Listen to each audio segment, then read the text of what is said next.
I stared at my bright computer screen. My eyes felt heavy, and my fingers trembled nervously with each key press. We'd already been awake for more than 5 days, during which time 28 players had died. "I don't want to die," Lewis typed into the chat. "I'm not so sure you will. There's only the two of us left. I can't keep this up much longer."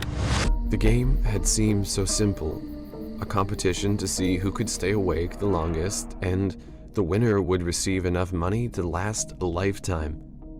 For someone like myself, without a social life nor a job to attend, it was the perfect opportunity. 30 players had received an invitation, all active participants of an international dark web forum. We were just required to fill in some necessary information, including a Bitcoin wallet to where the money would be sent. After clicking submit, I was given a time and a list of simple rules to follow. Number 1, both your web camera and microphone must be activated for the entire duration of the competition. Number 2, there won't be any bathroom breaks. Plan accordingly. Number 3, you're not allowed to seek out the physical location of the other contestants. Number 4, there can only be one winner. As I eagerly awaited for the first bit of excitement I'd seen in months, I stocked up on the necessary supplies, mostly energy drinks, snacks, and a bucket. Once the time of the competition started, I clicked the provided link. I was faced with a blank screen consisting of 30 names and a chat box. I could gain access to each of the competitors' camera feeds by clicking on their username, but the chat itself was global. "I guess no one here speaks English," Insomnia90 said. A few of the participants responded with broken sentences. It seemed that out of the 30 members of the chat, only myself and Insomnia9 were native speakers. 2 days went by in the blink of an eye, and 7 players had already left the game in silence. I spent most of my time watching movies and chatting to Insomnia90, who I'd come to know as Lewis.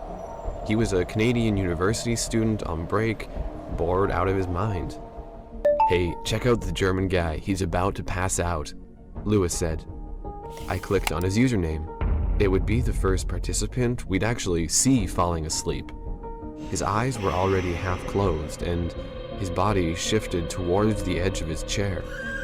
We chuckled at the guy as we got one step closer to victory. Not long after, his consciousness wandered off the edge, and he fell into a deep pit of sleep. Only a second passed before his eyes shot back open in a horrified panic, as he clutched his ears and screamed in agony. His body started twitching uncontrollably in all the wrong directions, and blood poured from his nose and ears. It looked as if his brain had been scrambled to pieces inside his own head. Within a minute, he fell over, dead, his face softly resting on the keyboard. "What the f*** was that?" I asked. "Is he dead?" Lewis replied. I frantically started clicking on every other username, checking if anyone else was about to fall asleep. "Check the Swedish one," I said. Sure enough, he drifted off no more than a minute earlier. Suddenly, his eyes shot open, and he seized just like the German had before him. Another minute, and he just added to the rapidly growing pile of corpses. We warned the others as best we could. Only a few of them seemed to get the message, each getting out from their chairs in an attempt at fleeing. Alas, no sooner had they decided to run before they dropped dead on the floor. Oh God, we're gonna die, aren't we?" Lewis said. "I guess only the winner survives," I typed back. 3 days passed. During that time, we made numerous attempts at contacting the outside world. Phone calls, emails, messages, they were all blocked. Lewis and I were the only players left, keeping each other awake as we searched in despair for a way out. I already ran out of supplies, so if sleep deprivation didn't get me, dehydration would. Then I noticed that Lewis hadn't spoken in a few minutes. Lewis, no, wake the f*** up. I called out to no avail. He had already died. As he left the game, I was declared the winner. 29 people had died, and I was gifted an unfathomable amount of cash. Since then, I've been searching for Lewis's family. Even if they weren't close, I want them to know that he was a good person up until the end. I'm so sorry. I wish it had been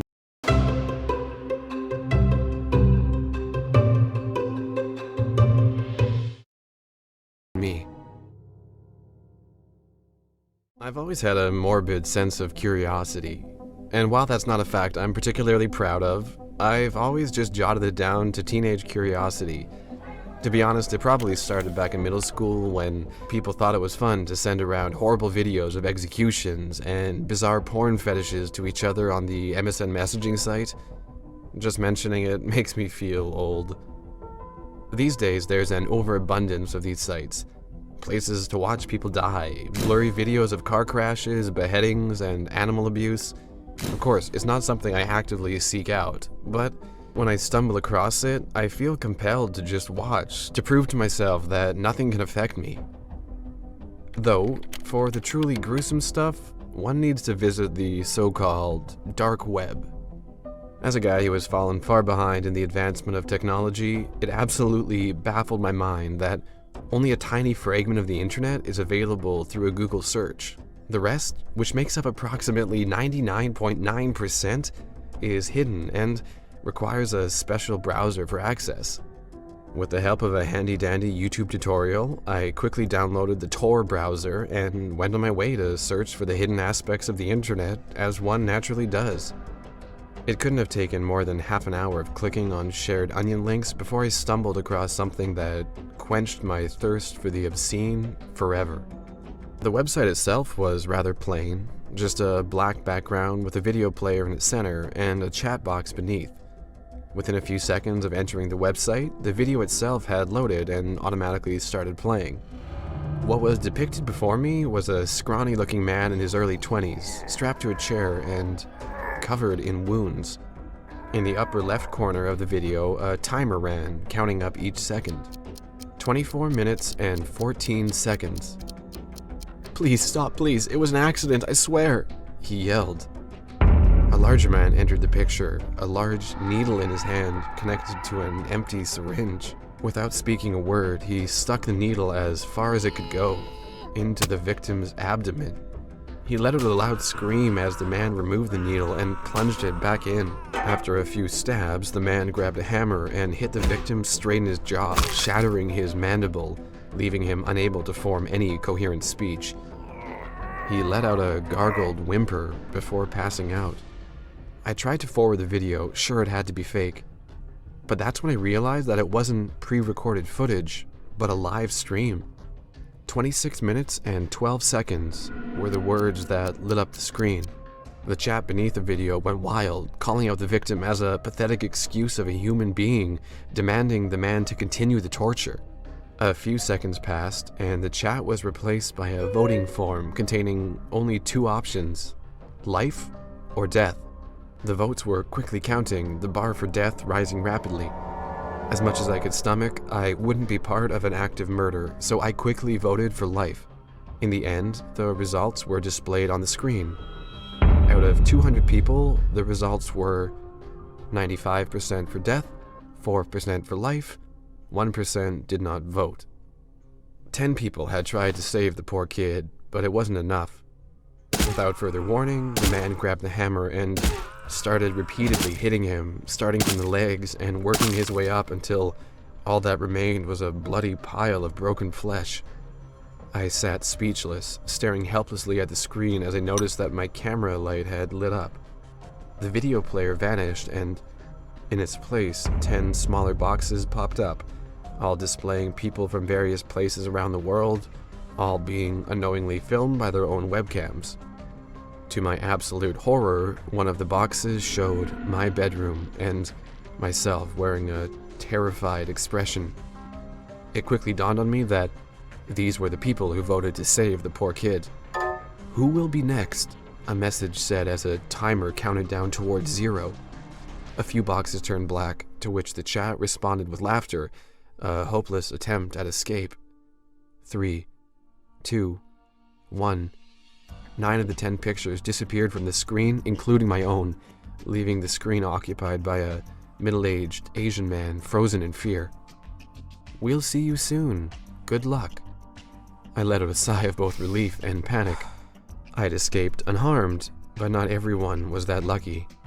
Of course, I called the police, but by the time they could even look into it, the link had long since expired. I don't know what else I could have done, but it taught me not to look too deep into the depths of the dark web. I'm lucky to still be alive, and it's safe to say that I've stuck to YouTube videos and Reddit ever since. When I say drugs are fantastic, I'm not talking about the designer substances you find in a dark alley. No, I mean the fantastic medications invented to cure anything from infections to psychological problems. The only problem is the excessive restriction on legal drugs. The amount of research, work, and potential that gets lost with each denial from the FDA. Just because something doesn't work exactly as intended doesn't mean it's useless. I say this as a person who's always had trouble sleeping, not in the sense that I can't fall asleep, but rather that I need a whole 11 hours just to feel barely rested, a fact that absolutely does not fly in my line of work. After trying conventional drugs that were aimed at people with narcolepsy, none proved to be an adequate solution. I had no choice but to turn to the illegal side of things. Think about all the drugs that never reach the shelves at your local pharmacy due to failing to get FDA approval. It's not like their recipes and research just get thrown out. No, there's a whole market for them buried in the depths of the dark web, available to anyone who knows where to look. Of course, it has its risks, and it isn't something I'd recommend for your average Joe. I, however, was desperate. Months passed, and I tried numerous different substances, some which helped a little, while others just made it worse. In the end, I landed on a product simply called Nox. Using a P.O. box, the medication arrived within a week. To my surprise, rather than finding a bottle filled with colorful pills, I had just received the one, wrapped in a high-quality, expensive-looking package. Based on the forum I found it on, no one had experienced any adverse effects, so I stupidly ingested it with little hesitation, impatiently awaiting its results. On any given day, I'd be tired around 11, but with the pill making its way through my digestive tract, I realized that midnight had come and gone, leaving me wide awake. Morning came, and yet I didn't need any sleep. It was great. I got all my work done at a record pace and still had plenty of leftover leisure time. It caused some jealousy at the office, but considering my competitive nature, it didn't bother me in the slightest. Days turned to weeks, then weeks turned to months, and I had successfully eluded the need to sleep. By all logical aspects of biology, my brain should have deteriorated, driving me to the brink of madness. But even a year after ingesting the pill, I remained sharp as ever. The only thing I noticed was my skin seeming thinner, paler, as if I'd fallen slightly ill. I initially felt suspicious of the pill, but my tired-looking facade could just as easily be explained by the excessive amount of work. It wasn't as if I could stop taking the pills anyway, seeing as I'd only taken the one. That's when I noticed the first sore. It looked like an ulcer, a bed sore, but it was situated on my stomach just below the navel. It didn't hurt or anything, so I just put some cream on and waited, but it kept growing.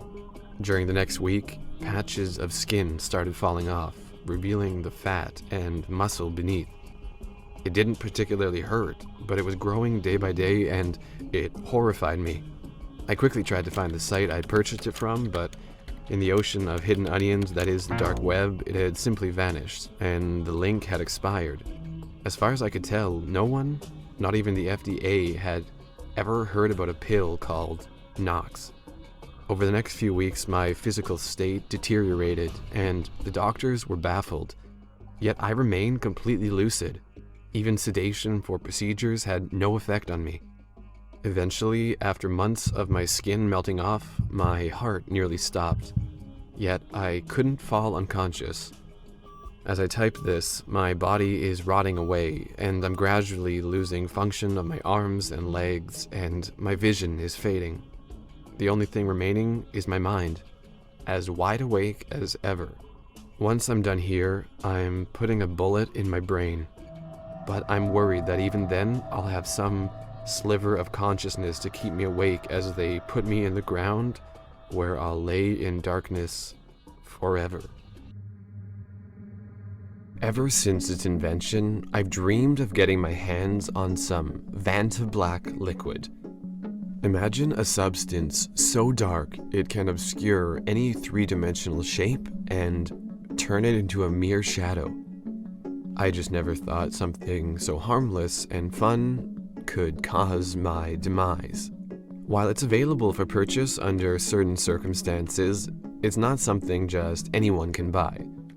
Of course, if you know where to look on the dark web, you can get anything you want. To be fair, of all the horrible things found on the dark web, Vantablack liquid is among the less sinister options. After just a few clicks, I found a vial of paint available for a cheap price. Even if the paint turned out to be fake, it wouldn't be much of a loss. With little thought, I purchased one vial and eagerly awaited its arrival. The inconspicuous package arrived a couple days later. It was a cube-shaped vial full of the light-absorbing liquid. If not for the feel it had in my hand, I never could have guessed it was a solid object. I was ecstatic, but after a thorough inspection, I noticed a minuscule crack in the vial. A drop of liquid seeped out through the hole and fell gently onto the doormat below. What looked like a hole into an infinite void formed on the mat. I bent down to remove it with a dirty cloth. As I started rubbing the spilled paint, I could have sworn my fingers slipped deeper into the stain. I immediately retracted my hand, certain I must have been mistaken. After the initial shock wore off, I dipped the cloth back into the stain, and it just sank through. After several attempts at poking the stain, I lifted the doormat up to check if the hole continued into the floor. To my surprise, it was clean. At that point, I was more curious than afraid. Baffled by the impossible spot, I could do little more than stare in awe at the thing. Then I came to the horrifying realization that the hole was growing. I grabbed a few plastic bags and chucked the doormat into one, making sure to double wrap and seal. I thought the situation was under control, that I had contained the ever-growing void. Alas, one of the Vantablack drops had hit my hand. Without hesitation, I rushed to scrub my hands, praying that it wasn't too late. Unfortunately, no matter what kind of soap I applied, the stain wouldn't budge. By the time I'd given up, it had already grown to the size of a marble. In absolute panic, I rushed to the doctor. Despite his initial doubt at my situation, he quickly came around once he saw the bizarre spot on my hand. He prodded me with needles and various probes, futilely attempting to get samples for the lab. All the while, it kept growing. Before long, it had consumed my entire right hand. Though it was still visible as a silhouette, I had long since lost any use of it, leaving it as little more than a limp appendage. Days went by, and the darkness grew up my arm. In a last-ditch attempt at saving my life, the doctors all agreed that amputation would be the only feasible solution. It was a devastating loss, but worth it to save my life. I signed all the necessary papers using my one remaining hand, and they rushed me into an operating room. While the surgery only lasted a few hours, rehabilitation would take weeks, if not months. The doctors entered my room as I awoke from the anesthesia. Though the surgery had been a clear success, they didn't seem happy. "What's wrong?" I asked with a groggy voice. "I'm sorry," was all he could say. The drugs had already started to wear off, and I could feel pins and needles all over my body. I lifted up my shirt and screamed at the horrific sight. My entire torso was covered in hundreds and hundreds of tiny holes. It looked as if chunks of flesh had been removed, replaced only by that God-forsaken Vanta black paint. "We think the substance has spread through your bloodstream. There's nothing more we can do," the doctor said. That was 3 days ago. Since then, I've lost my legs, my arms, and most of my internal organs. I haven't felt my heartbeat since yesterday, and I can hardly breathe. What terrifies me even more than the liquid replacing my entire body is the fact that I haven't died yet. Whatever the case, I've been isolated. The doctors put me in a special chamber to prevent the further spread of the liquid. I guess it's for the best. I'll be completely replaced by Vanta Black soon. I just hope it kills me first. When people want digital footprints to be scoured away clean and then replaced by other preferable images, that's when I get the call. I was once hired by an oil sheik to replace several faces on an embassy security feed to hide their involvement in the assassination of a journalist. Remember the 2 women who contaminated and killed the North Korean madman's half-brother in the airport? Those women were originally a pair of North Korean goons, but I removed them and set up that pair of lady stooges to take the fall. My ethics are porous, and my greed is insatiable. In October of last year, I was hired to deepfake some footage. A Black Ops team had infiltrated a top-secret lab in China and stolen some highly virulent bioweapon. The lab itself wasn't the problem. The team consisted of professional ghosts, entering and exiting like invisible ninjas, not a trace left behind in the lab's hardwired net. But then, the team leader did something so stupid, so outside his mission scope, that I was brought in for damage control before any possible leaks caused a tsunami of geopolitical fallout. He met in Shanghai the following day at the Ritz-Carlton with somebody well known in the world of presidential politics. This figure, traveling under the name Randall Mariani, is a former NYC mayor who now pursues shadow diplomacy for the current administration. Anyway, this guy was caught on security cameras in the lobby exchanging envelopes with the leader of the infiltration team. I was hired that night by a shell company operating out of the Cayman Islands that goes by the name of DeluxeDeepFake.com. They wanted every piece of digital evidence tying these 2 people together to be deepfaked, replacing the former NYC mayor with the son of the president's political opponent in the upcoming election. It left a bad taste in my mouth, but the money being thrown at me was enough to buy mouthwash in industrial-sized drums. However, that money never came through, because the moment I finished my deepfake, my computer suddenly fried. From motherboard to monitor, dead. Then the power to my house was cut. Then the guys in black, those same invisible ninjas that hit the Chinese lab, came busting through my windows. I'm alive because I work in a basement with an escape hatch. I snuck away. Now I live day by day, constantly looking over my shoulder. Coronavirus is spreading throughout the world. Someday, I'll get back online and reverse my deep fake. The world needs to know. I'm not going to lie and claim I'm a perfect person. Hell, I'm probably not even a decent one. I used to party all the time, got involved in casual drug use, and obscene amounts of alcohol. It's not something I'm particularly proud of, but with no family and few friends left to worry about me, I figured why not.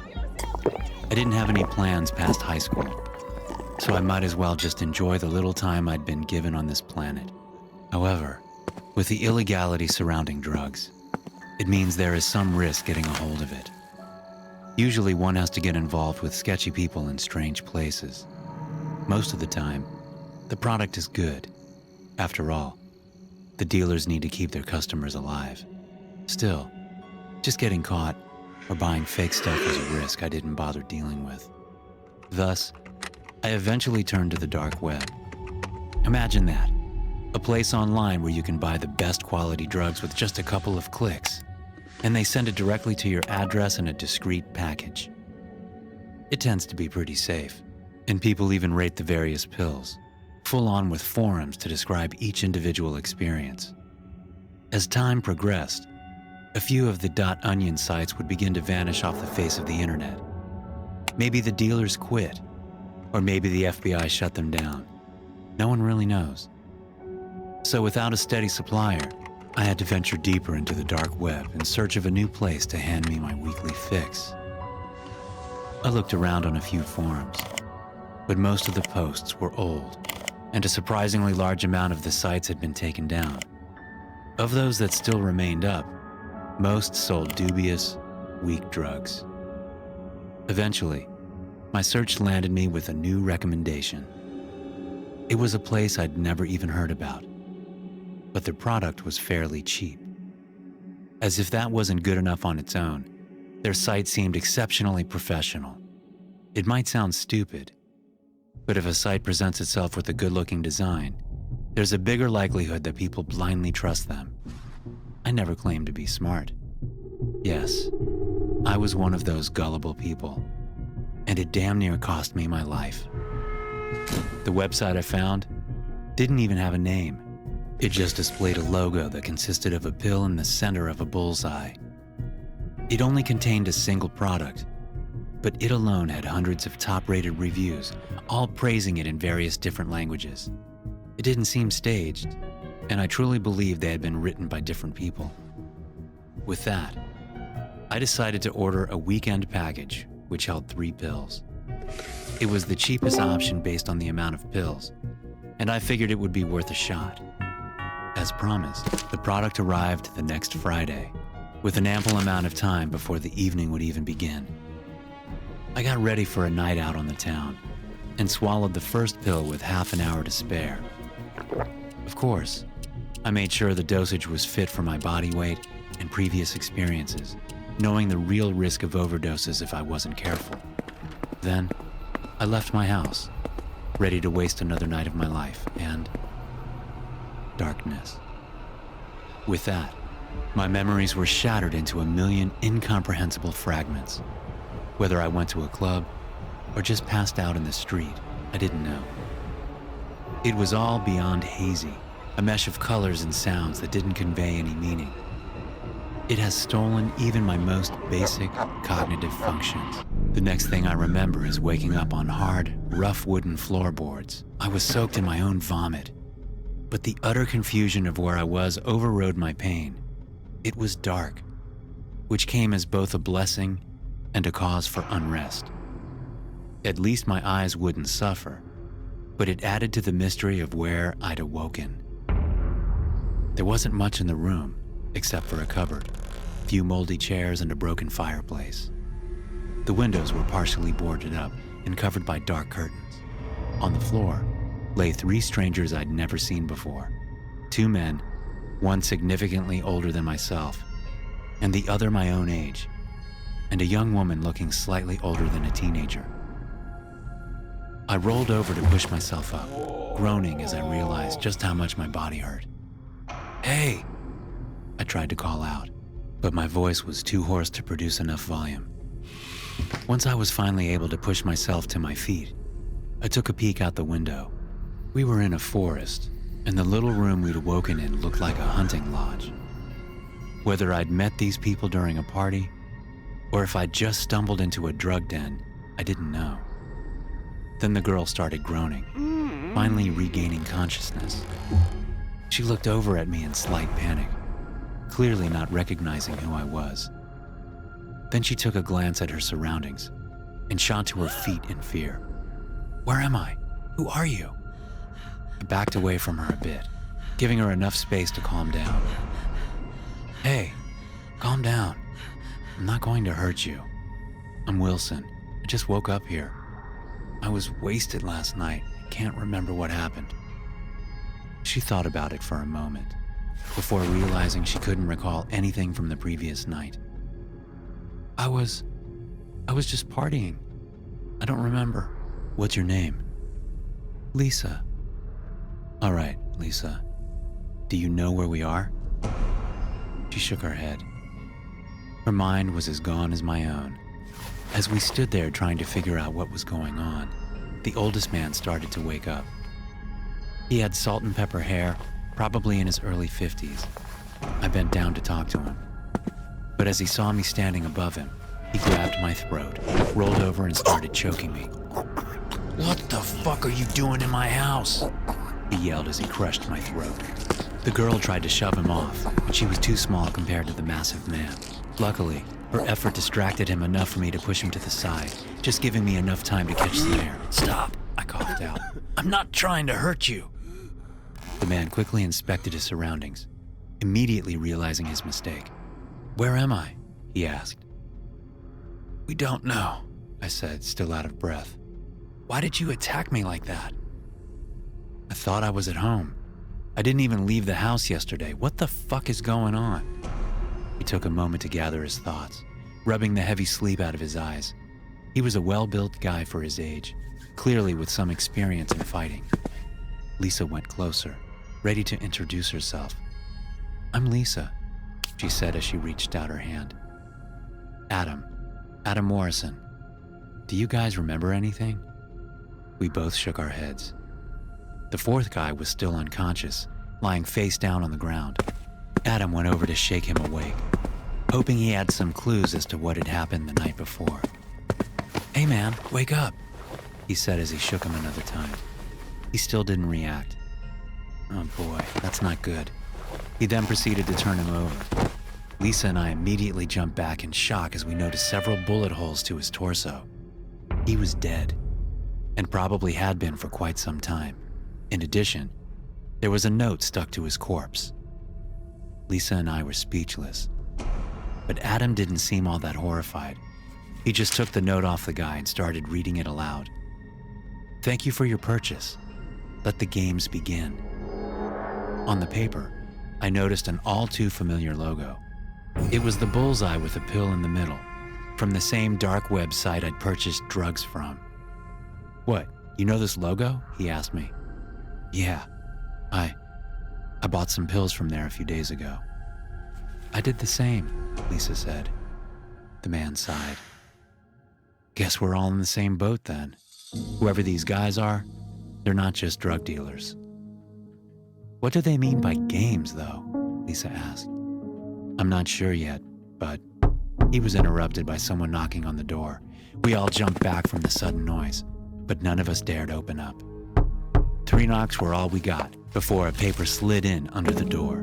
Adam rushed to pull open the door, but there was no one on the other side. All that lay before us was a dense forest through which someone could easily vanish within a second. We'd basically have to crawl to get through it. He picked the note off the ground and started reading. "Dear users, thank you for participating in the yearly hunt. You have 24 hours to escape the forest, or you will be eliminated from the game. Hunters have been dispatched to track you down. Good luck." He handed the letter to me and I read it over again. Just like the previous note, it held the same logo. "What the fuck are we going to do?" Lisa asked on the brink of tears. Adam went from window to window, making sure the rotten blinds and boards were properly covering them up. "We're going to get the fuck out of here. But first, you need to get out of the neon yellow top of yours," he said as he pointed to Lisa. "What?" "We need to stay hidden. These bright clothes won't help." He went to the nearby closet and started rummaging through it. Within seconds, he found some old jackets and shoes that were wet and partially broken down over time. "Put these on." My clothes were already fairly dark, as were Adam's. He seemed experienced, which gave me a minor glimmer of hope. "Are you sure about this?" "Beats staying here and getting slaughtered." We didn't need any further convincing. Adam seemed to be the only one with even the faintest idea on what to do. Because of that, we diligently followed him outside, keeping our heads low as we got ready to crawl through the dense forest. It was about midday, and still we couldn't see more than a few feet ahead. Even after a few hours passed, we still didn't see any of the aforementioned hunters. Still, Adam kept telling us to keep quiet, and to only step where he did. Lisa struggled to keep up, as she had replaced her high heels with shoes that were 2 sizes too big for her feet. Suddenly, Adam stopped dead in his tracks, causing us both to bump into him. He'd noticed something on the ground, a tripwire. It was connected to spikes that would have emerged from the ground it triggered, killing whoever unfortunate enough to walk into the trap. "How the hell did you see that?" "Don't worry about that. Let's just say I have experience with it." The day went on, and my legs were getting to the point of total collapse. Adam kept looking up at the sky, but the clouds had since fallen away behind a thick layer of dense clouds. "Where are we heading?" "South, I think. I'm not sure." I was exhausted, out of shape, and hungry. Lisa didn't fare much better. She sat down to take a break, which seemed to annoy Adam. No sooner had she stopped moving before we heard a brief whizzing sound, as if a bee had flown by at incredible speed. "What was?" I tried to ask. "Get down!" Adam screamed. Another whiz was heard, followed by a hole produced in the tree behind us. Splinters exploded from the hole through the air. "Shit, shit, shit!" I screamed as I realized someone was shooting at us. Lisa got up to run in panic. Adam called for her to get down, but it was too late. Several more bullet holes were created in the scenery around her as she ran, none even close to hitting her. It was almost as if they weren't aiming at her. Instead, they just let her keep running.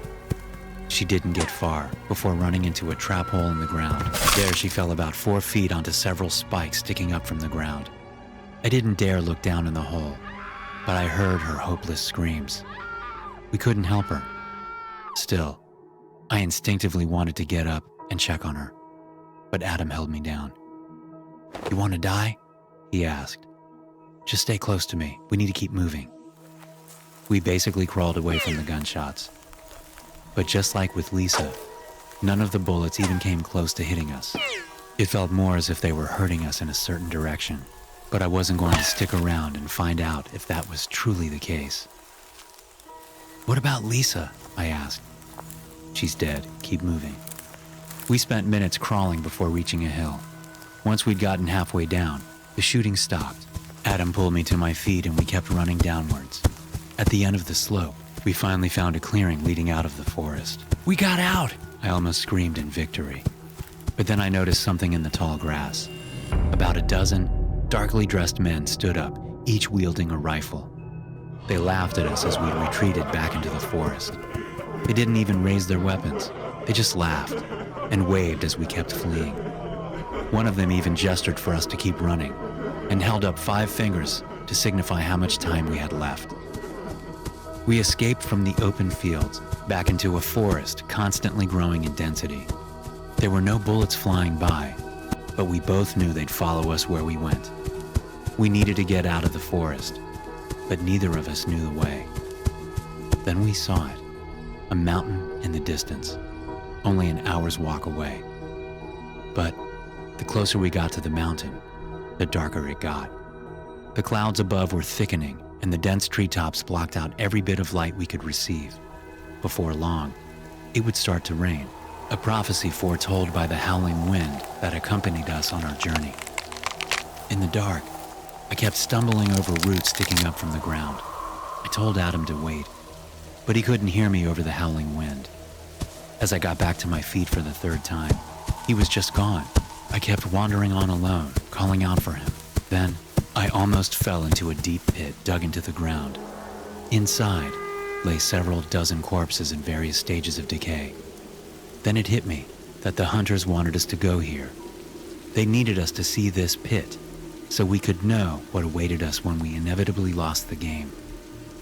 "Adam!" I called out. But through the developing storm, he couldn't hear me. I just kept walking, watching as darkness overwhelmed my surroundings. I started to hear twigs breaking around me, something stalking me almost in absolute silence. Then something caught around my leg, and I came crashing down to the ground. It was a tripwire, but no trap had been activated. I let out a mild sigh of relief when I heard someone call out for me. I looked to the side to find Adam nailed to a tree by the trap that had been activated.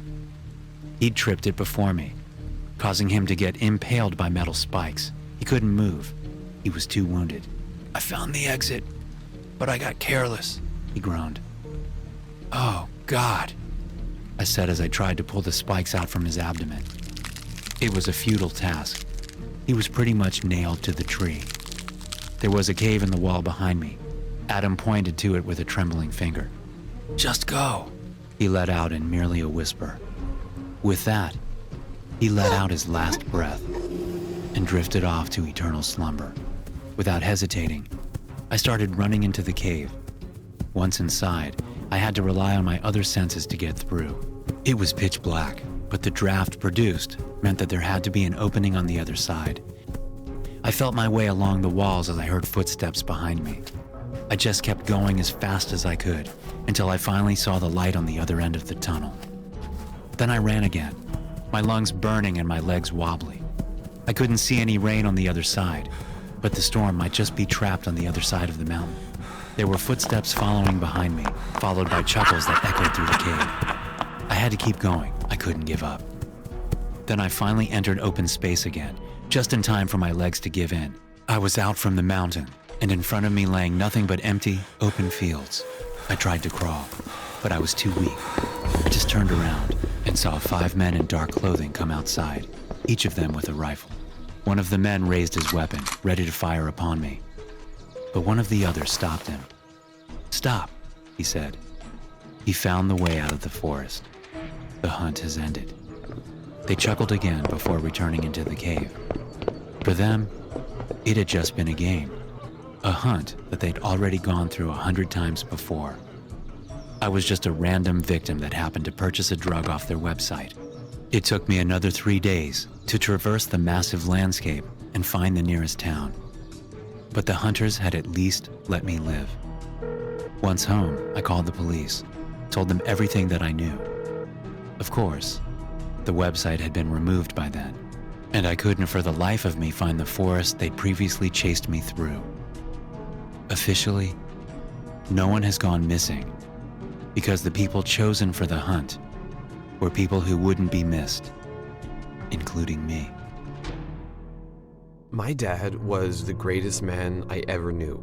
He never shied away from helping others and always offered an ear when people needed to talk.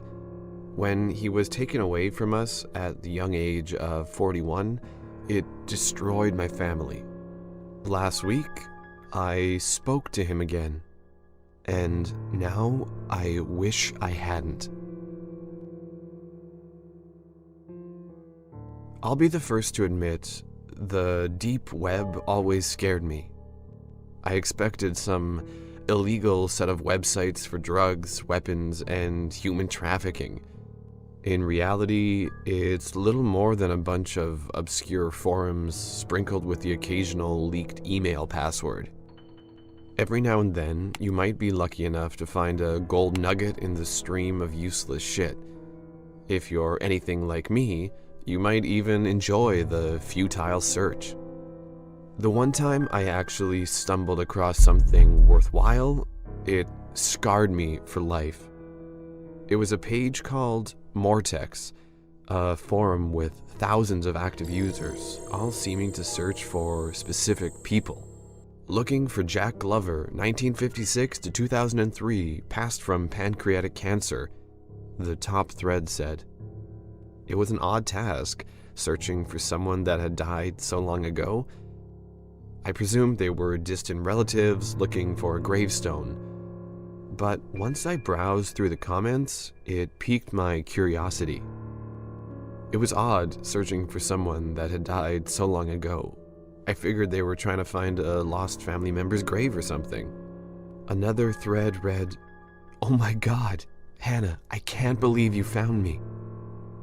At that moment, I figured it was some sort of roleplay forum. Each thread followed the same formula, someone seeking to speak with lost loved ones.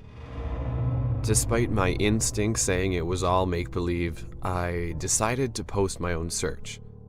Looking for Clark Henderson, 1969 to 2010, passed from cardiac arrest. That was the name of my dad.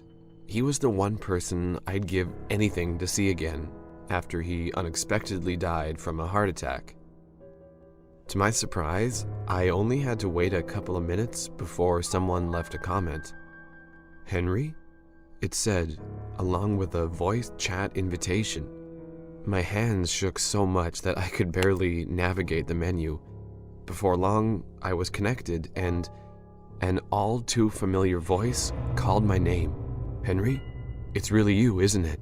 It was bullshit. It had to be. Yet the voice I heard clearly belonged to my dead father. "Dad, how is this?" I stopped, dead in my tracks. "I love you so much, Henry, and I'm sorry for leaving you. I should have gotten my heart checked, but I just didn't know. I felt fine up till the moment I died. It's not your fault, but how do I know this is real? How do I know it's really you? When you were 3, you attempted to make dinner. You didn't know about the concept of pots and pans, so you just threw the vegetables directly on the stove." He chuckled, cutting the story short. "Right, just as I'd forgotten about that," I said. "You almost burned the house down," he continued. "I've tried to tell people this story before, but you made me swear an oath of secrecy." I felt myself tearing up just by the sound of his voice. Unfortunately, curiosity overwhelmed my sense of nostalgia.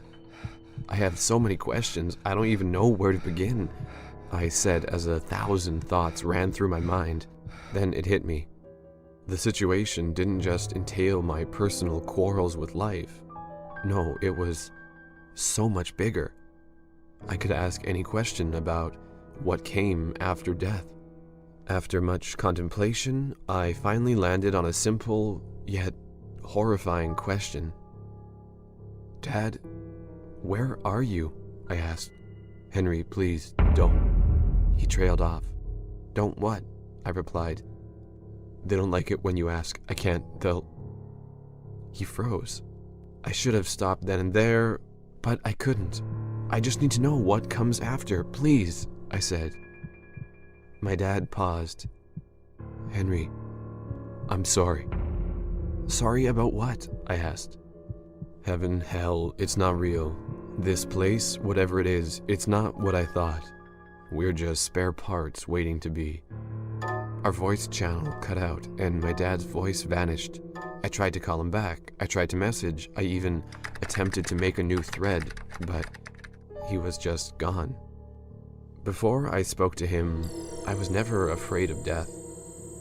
Now that I've heard the fear in the voice of my dead father, I'm terrified. Have you ever made a friend online? One you've never met in real life, but whom you cherish nonetheless? For me, that friend was Adam, a random guy I met on a forum on the deep web. Nothing sinister, just a place not categorized by the Google search engine, mostly used to discuss weird conspiracies and places to download movies in a less than legal manner. Adam was a funny person, and a genius when it came to pop culture, music, and movies. He'd seen or heard it all, which made it extremely easy to find new things to watch because he always had something to recommend. A few years passed, and we spoke almost every day, always using the same messaging service on our favorite Dark Web forum. I suggested more common sites to him, but he was adamant at keeping our friendship purely within the boundaries of that page. be it for privacy reasons or whatnot. Other than that, I never noticed anything off about him. We never really delved into more personal areas, but that's not exactly abnormal. We never really put real life into the mix. In a way, I suppose he was my escape from the stress of real life. That was how it went on until last year, when Adam asked me a very peculiar question that deviated from our usual topics of discussion. "What does the sun feel like?" he asked. "It's hot, I guess," I wrote back, waiting for some kind of punchline. He quickly changed the topic, and I was left confused, but decided not to push it any further, as I was eager to return to our argument about which season of Lost was the best. Then, a couple weeks later, he asked another similar question. "Is it really that bright out there?" "What do you mean?" I asked, the previous question still lingering in the back of my mind. "Outside, in the movies, it's always so bright and windy. Is it really like that?" He continued. I replied, "Why don't you just look out the window and tell me?" "I can't," he said. "What do you mean?" I said. He replied, "I've never been there before. I don't know how to get outside." I couldn't tell whether or not he was joking, but rather than calling him out on the prank, I decided to dig deeper.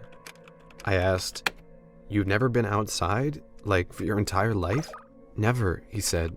I proceeded to ask, "What about your parents? Why are they keeping you locked up?" He went on to say, "I've never seen them. I've been in this room my whole life, only talking to a voice through a speaker. I wasn't even sure if any of the things I saw in the movies were real, but after speaking to you, I know there's more out there, more than this dry, dark room." "Come on, man, you're f***ing with me, right?" I asked, a sense of dread rising in my body as the idea of a joke faded. Then he logged off. Months passed, and I attempted to get in contact with Adam to no avail. He'd seemingly vanished from the forum, and I started to worry. Then, after being AWOL for 5 months, he sent me one final message. "Hey, sorry about our last discussion. Everything is fine, and I was just messing around with the never being outside thing. Let's just forget it ever happened. Please."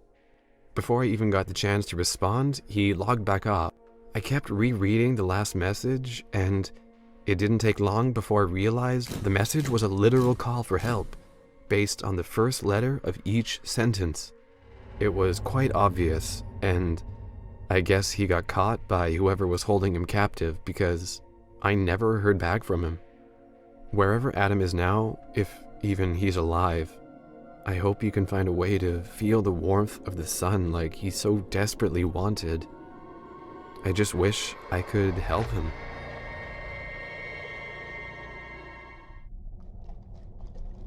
What the hell are these things? The drugs? Was it the drugs? It can't be the drugs. Mr. Z always gives me quality stuff. If it's not the drugs, then what the hell is happening? My name is Jake. My life used to be mundane. I did the same thing day after day. Every day went like this. Wake up, go to school, get bullied, and come home. It was a measly existence at best. This all changed in the 11th grade, for better or worse. 2 things happened to me in the 11th grade. Kids started to experiment with drugs, and I discovered the dark web. This was a lethal combination. My first time on the dark web was innocent. My friend came over for a sleepover. He said, "Want to see something crazy?" This piqued my interest. I quickly responded, "Yeah, why not?" My friend grabbed my laptop and downloaded a VPN and the Tor browser. He copied and pasted a link into the browser, and next thing you know, my screen was filled with drugs. I said, "No way this is real, man. So I can just buy anything on this page and it will just get shipped to my house?" My friend said, "Yep, that's exactly how it works. You just need to encrypt your messages to vendors with a key and you're good to go." The next day, my friend left to go home. I quickly jumped back on my computer and went back to the marketplace. I scrolled through all the possible options. Weed, wax, MDMA, acid. The possibilities were endless. Curious, I bought 1 gram of weed. This was also before weed was legalized in my state. 1 week later, I got a small envelope in the mail. I opened the envelope and there was a pillbox. Inside the pillbox was 1 gram of weed. After this success, I quickly logged back onto the dark web to buy more. I logged in and I received a message. It was from the vendor who I bought the weed from. His username was Mr. Z. It read, "Hey Jake, I noticed you're a new buyer on the dark web. This is an exciting place full of opportunity. I became a really rich man in this place. You remind me a bit of myself when I was young, outcasted by society, but eager to make it big and stand out. I've done a bit of research on your area and it is a goldmine, Jake. How would you like driving to your senior dance in your own Lamborghini? Having any girl of your choice? Or maybe even buying your own place? You can be the big man on campus. This can all happen within 1 year's time if you partner with me." I was shocked and didn't know how to reply. Part of me wanted to tell him to screw himself. Another part of me felt entranced by his offer. Imagining myself pulling up to prom in a nice car was intoxicating. Still, I needed more information. I was young, but I wasn't stupid. I typed back, "You don't even know me. How do I know this isn't all just a scam?" "Well, Jake, for starters, you can look at my reviews. I am one of the highest rated vendors on the marketplace. These reviews can be faked as they are secured in blockchain technology. After you purchased from me, I looked into your life. All I had to do was 1 search with your name in my software, and what I found disturbed me. Anytime someone ever made a social media post with your name, I can see it. My software can even pull from direct messages between people. If your name is in it, I can see it. Let me just tell you, Jake, what I found may disturb you." I quickly typed back, "Just show me." What he sent shook me to the core. He sent a series of screenshots. It was a Facebook conversation between my best friend, Trevor, and a popular girl in my school named Sarah. The conversation was about a month old. Sarah messaged, "Hey Trevor, let's hang out this Friday." Trevor replied, I can't. I promised Jake we would hang out." Sarah said, "Jake, that loser? You can't be serious." Trevor messaged back, "Jake might be a little socially awkward, but he is cool when you get to know him." Sarah replied, "Well, the whole school thinks he's a loser. If you want to hang out with me, you are going to have to ditch that nerd. It just looks bad if you are associated with him." I could feel the rage building inside of me as I read this. My blood was boiling. It felt like steam was rising from my head. I tried to calm down and take deep breaths. I replied back to the dark web vendor. I messaged him, "This is all photoshopped. None of these conversations you screenshotted are real. You are just trying to play me." He replied, "Well, here's Trevor's Facebook username and password. Feel free to log into his account and read the messages for yourself." I did exactly that. And he was right. All the messages were there, right for me to see. I was horrified. My horror quickly turned to anger, then rage. I wanted revenge. My only option was Mr. Z, the dark web vendor. He could change my life for the better. I messaged him back, "So now what?" He replied, "Well, I assume you don't have any money. I will fund your initial startup." The partnership was formed. My dark web vendor sent me 1 pound of marijuana in the mail for starters. It came in a normal brown box in a vacuum-sealed bag.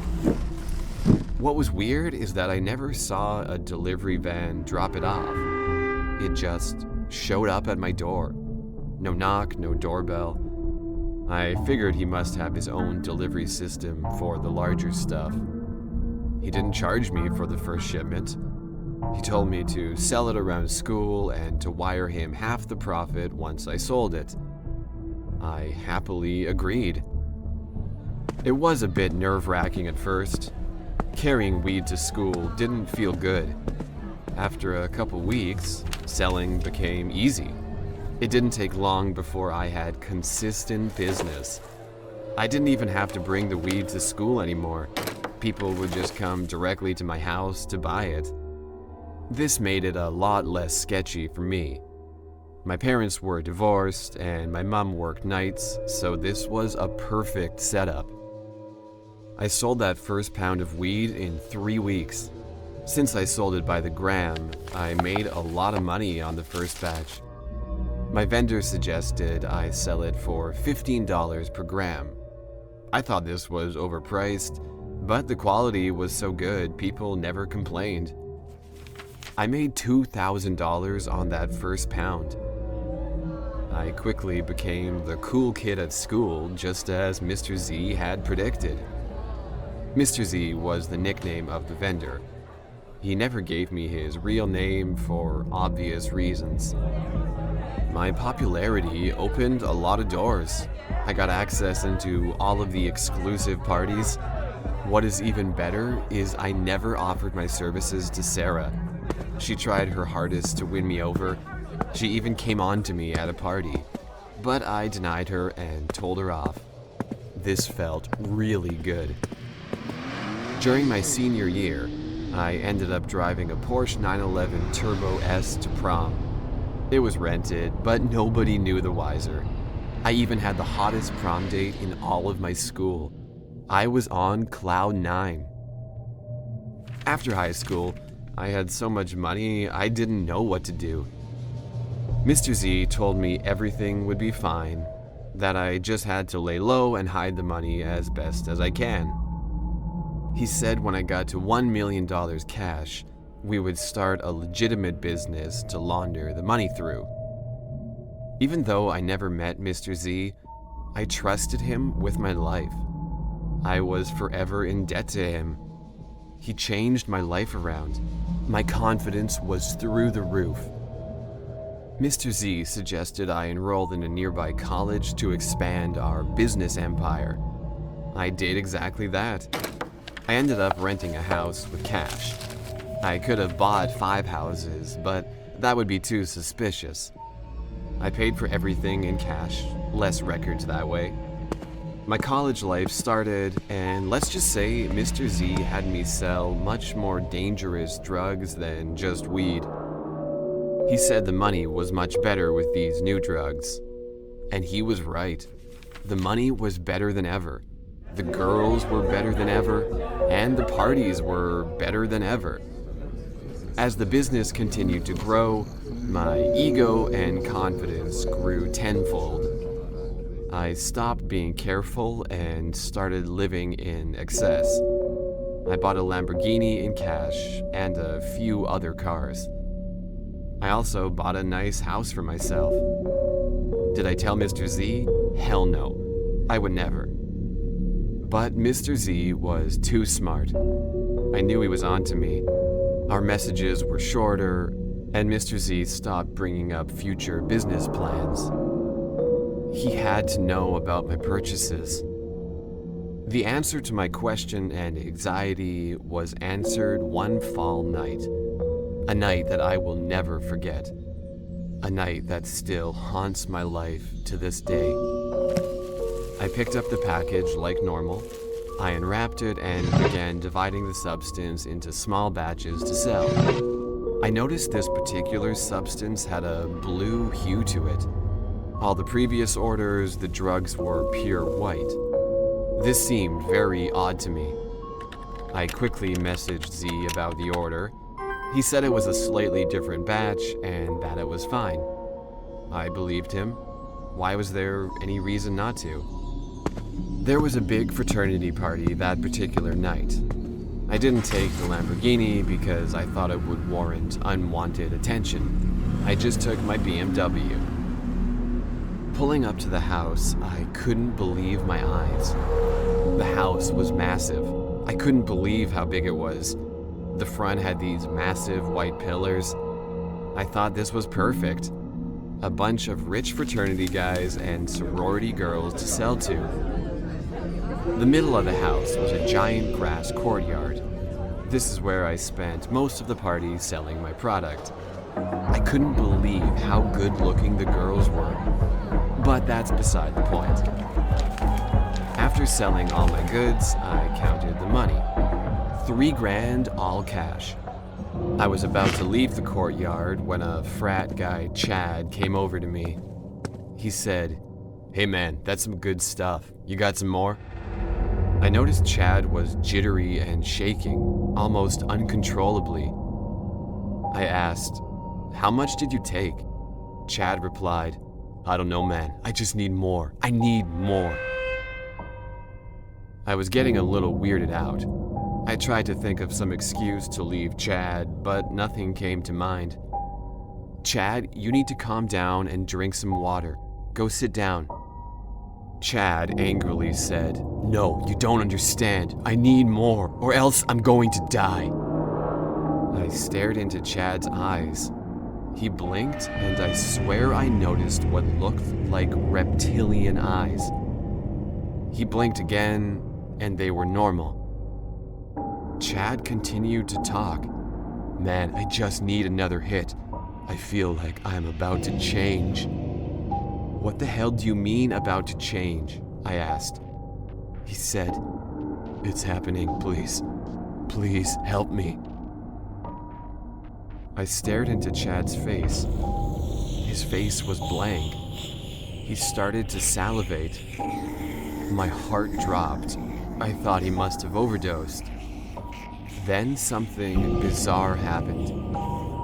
His eyes turned. They looked reptilian. I glanced around at everyone around me. They were all frozen, salivating with blank stares.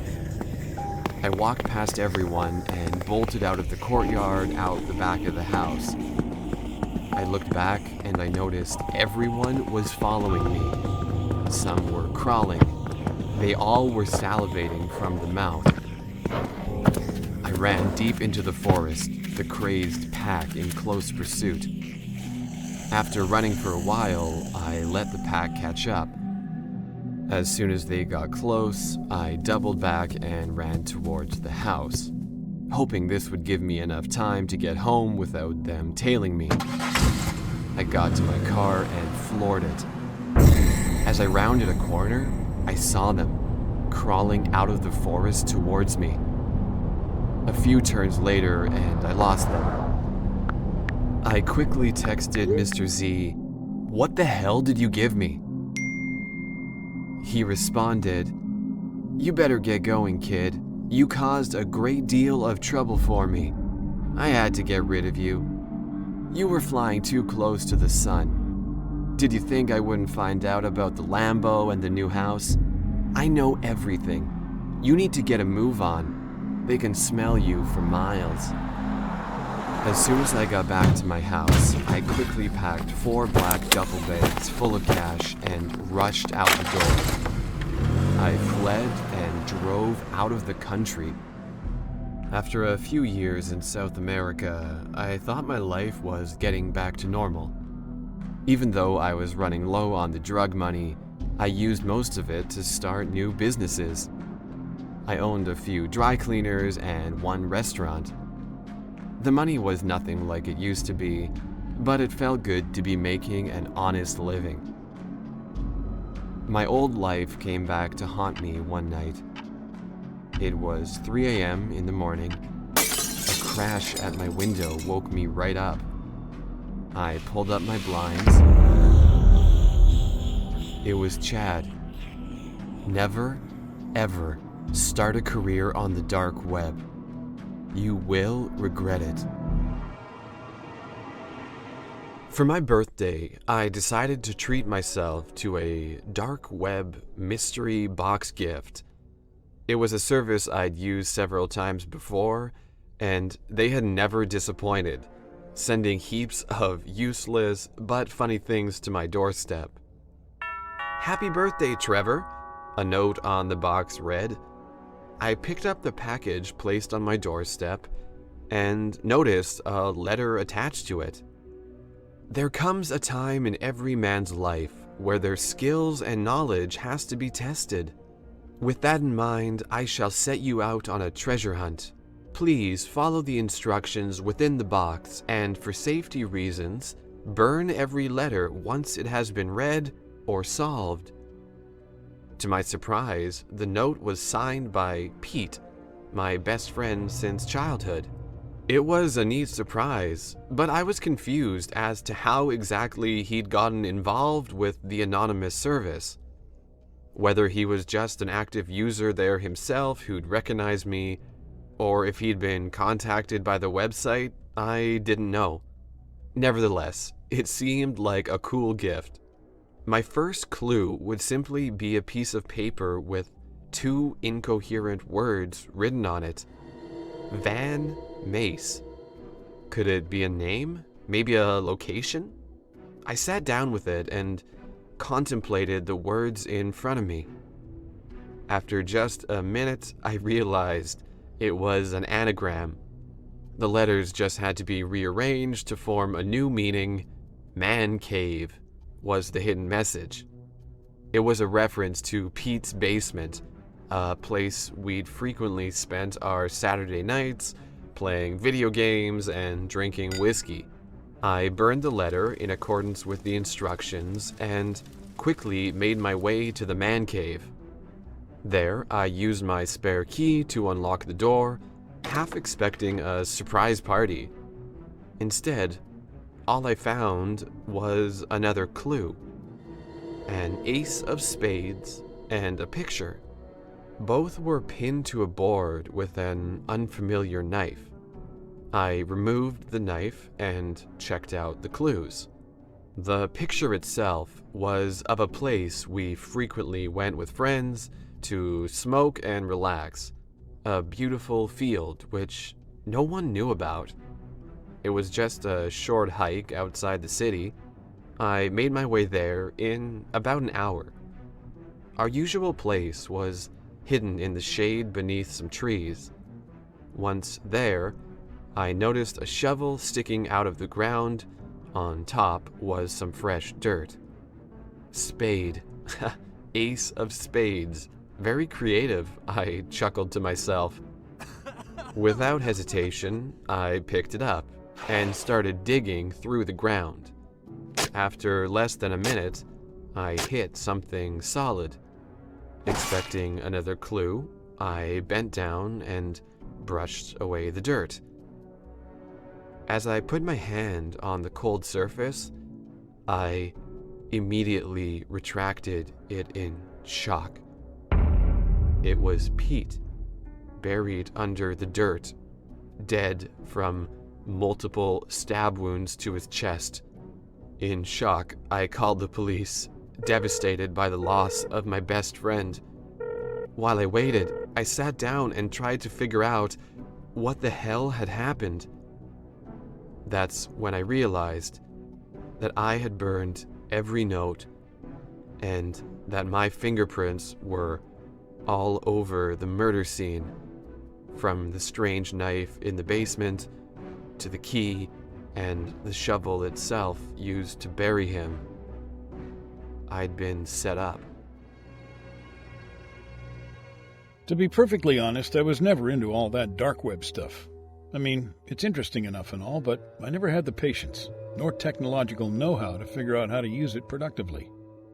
In fact, my whole family seems to be missing the technology genes. We struggle with everything from computers and phones to toasters and microwaves. My mother even got scammed a few times before she passed away. Luckily, she never lost anything more than a few $100, but it still stung. Francis, my best friend, on the other hand, was a tech whiz. He loved that stuff, and never shied away from looking up the most bizarre and horrific things online. If he could reach it, he would. He even tried to set up a Tor browser on my computer once, but I just ended up ignoring it, somehow deleting the shortcut and losing track of where he placed it. Still, he'd periodically send me pictures from Alpha Bay, which is apparently some dark web black market. It was mostly strange or illegal products. Other times he'd find impossible random conspiracies. It was usually weird and funny stuff. But sometimes he'd send me darker things, pictures of murder victims, videos displaying horrific car crashes and other accidents. It made me appreciate our friendship a little less, but Francis was all round a good guy, albeit an eccentric one. We stuck together. On the rare occasions that he crossed a line, I'd just politely asked him to stop, which would work for a while. Then after the shock had worn off, he'd send more stuff he found on the dark web. It would always start off so innocent, with funny pictures or forums. But it inevitably got darker, escalating to more disturbing areas of the dark web.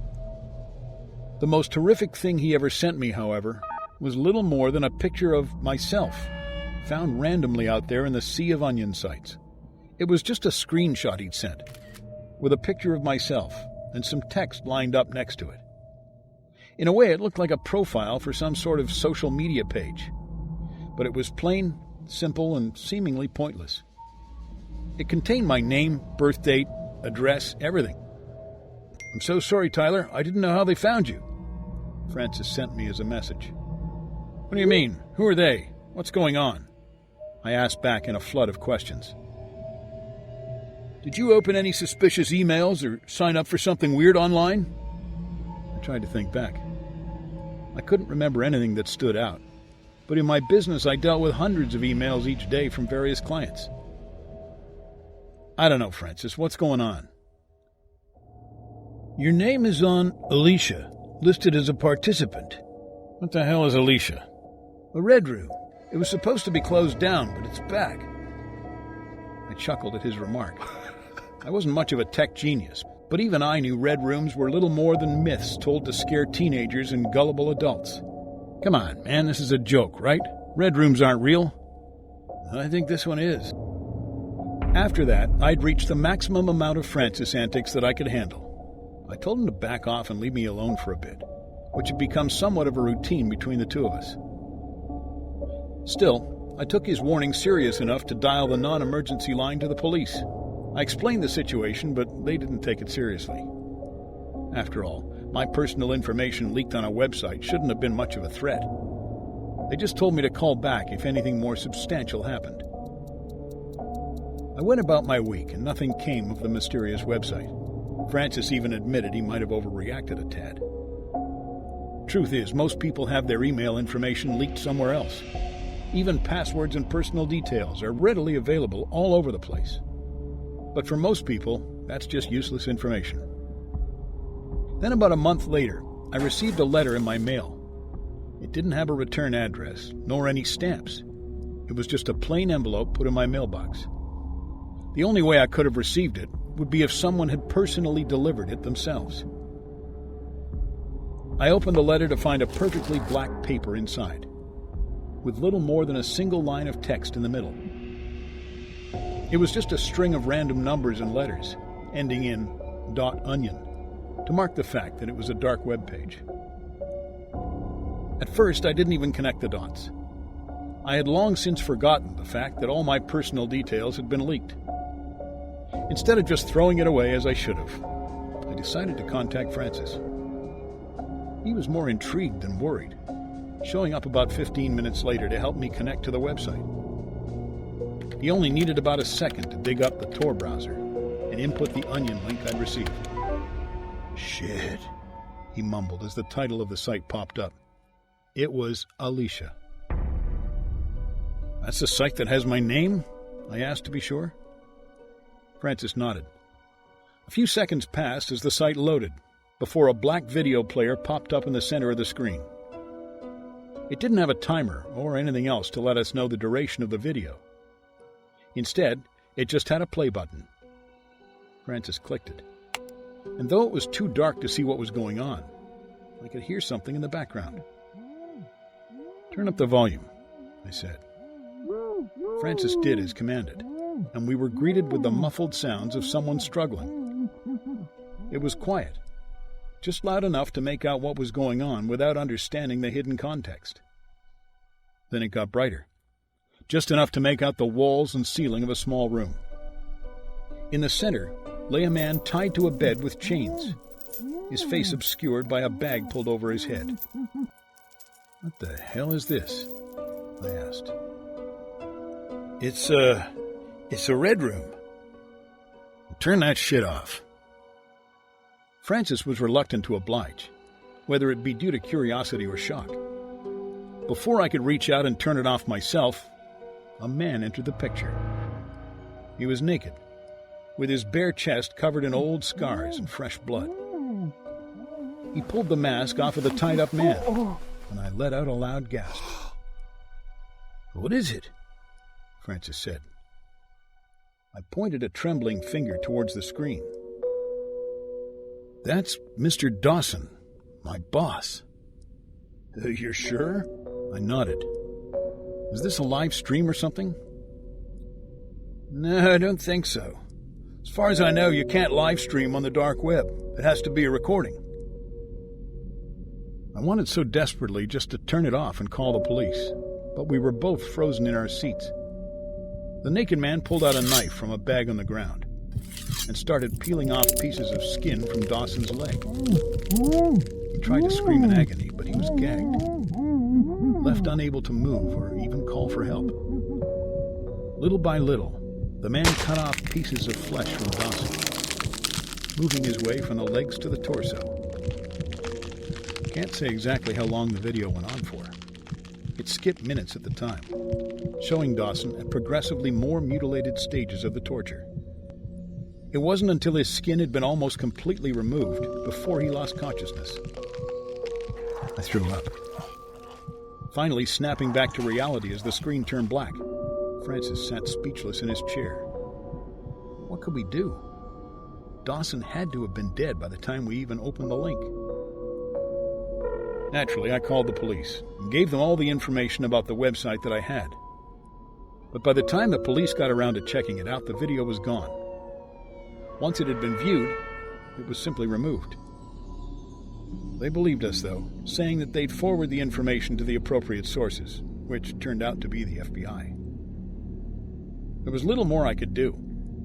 Without solid evidence that my boss had actually died, he was just reported missing while the investigation went on. I was questioned by various officers and an FBI agent a couple of times, but that was about it. A year passed, and my life went on. My place of work just hired a new manager, and Dawson's disappearance remained an unsolved mystery. I fully believed that would be the end of it. I thought the horrors I'd witnessed would be a one-time occurrence, that I would be fine. During that time, I also drifted away from Francis. We weren't even able to look at each other in the eyes anymore, not after what we'd seen together. Then, everything changed, as I got another letter in the mail. It was unmarked, without an address, just like before. That time, however, I didn't hesitate to call the police. I already knew what would be inside, and I wasn't about to ruin another piece of evidence. The police redirected me to the responsible FBI agent who was working the case. He was quick to act, coming to pick me up within the hour alongside 3 armed agents. "Mr. Larkin, I'm Agent Vance. We need you to come with us," he said before they rushed me inside the car as if my life depended on it. They took me to an office building in the middle of the city and made me wait in an interrogation room while they checked out the evidence. I sat there with a cup of water, 100 thoughts running through my mind. An hour passed before Agent Vance came to check up on me. He looked upset, but had put on a brave face to talk to me. "We checked out the link in your envelope. Found a video like the one you described last time.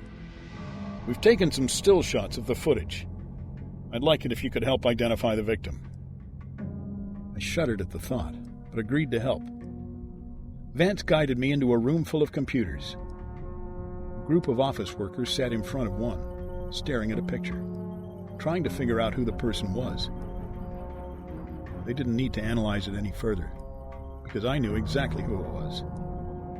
Francis. He looked absolutely horrified.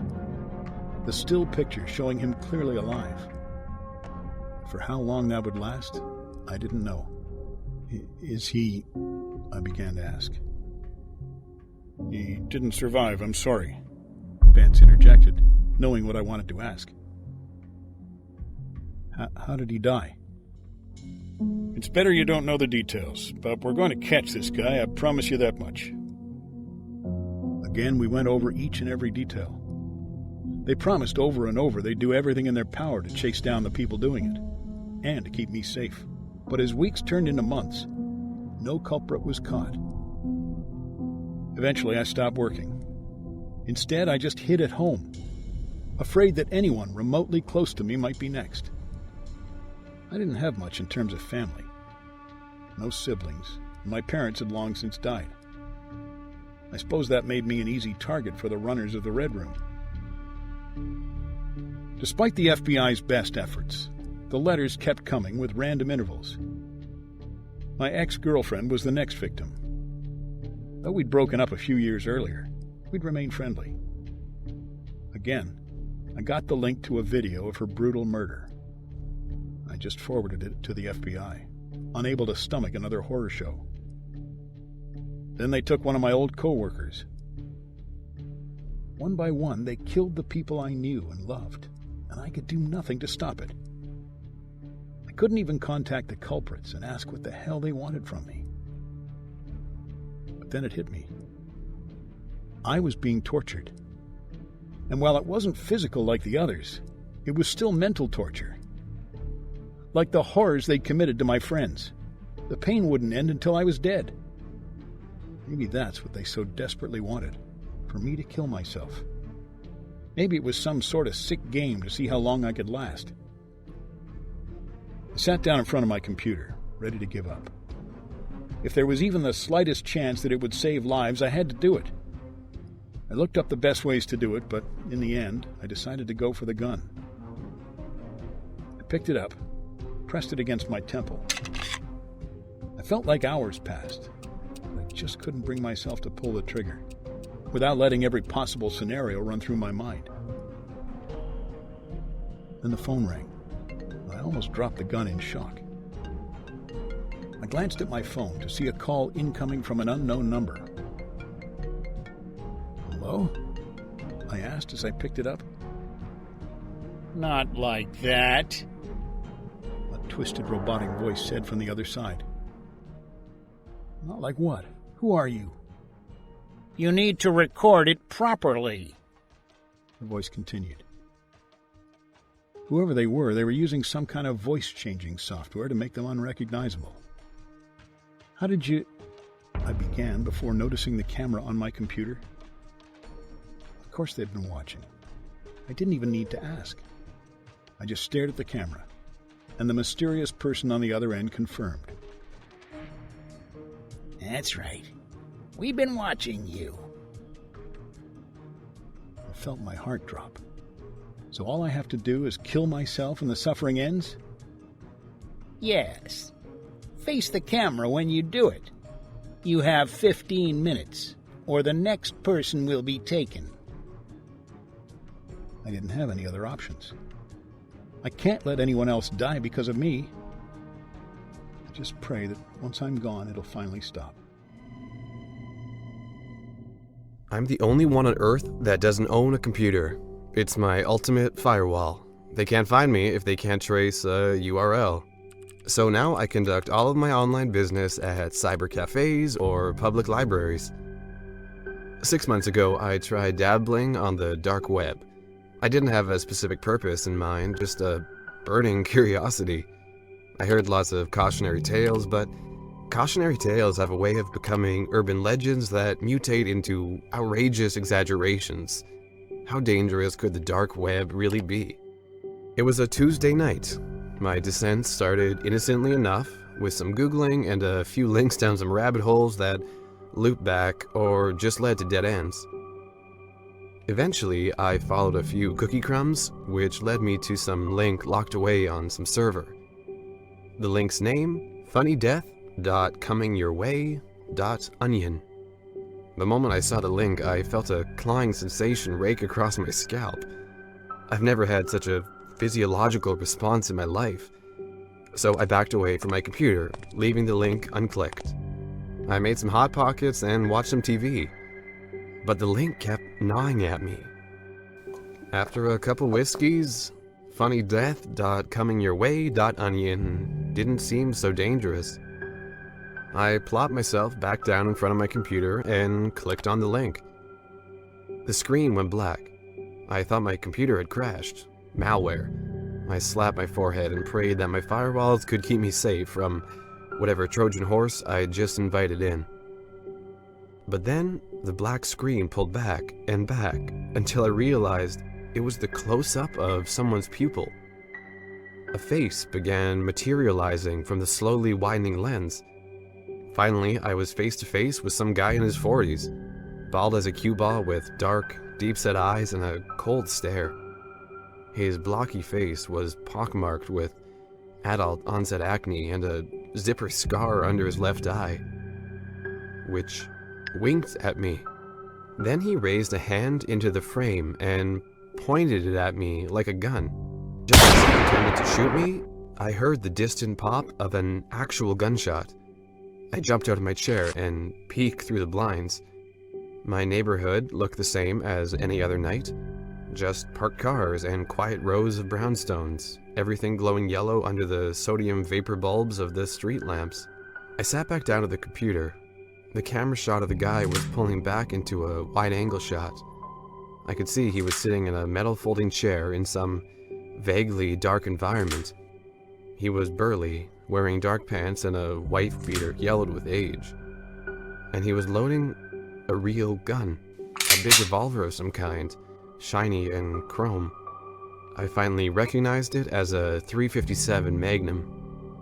He pointed the firearm at me and pretended to pull the trigger, which corresponded to another real gunshot somewhere beyond my window. This time the shot sounded closer. I tried closing my computer's browser, but it wouldn't respond. I slapped the monitor and pressed the power button, but the view of the nightmare gunman wouldn't go away. The camera was now pulling back even further, revealing that his folding chair was on an industrial roll of plastic in a dimly lit warehouse. I stabbed my fingers at the keyboard, pressing Ctrl-Alt-Delete just as the gunman shot his revolver twice at the camera and just as a pair of real gunshots rang out like thunderclaps right outside my blinds. I ducked under my computer desk and ripped the cords from my desktop out of the wall.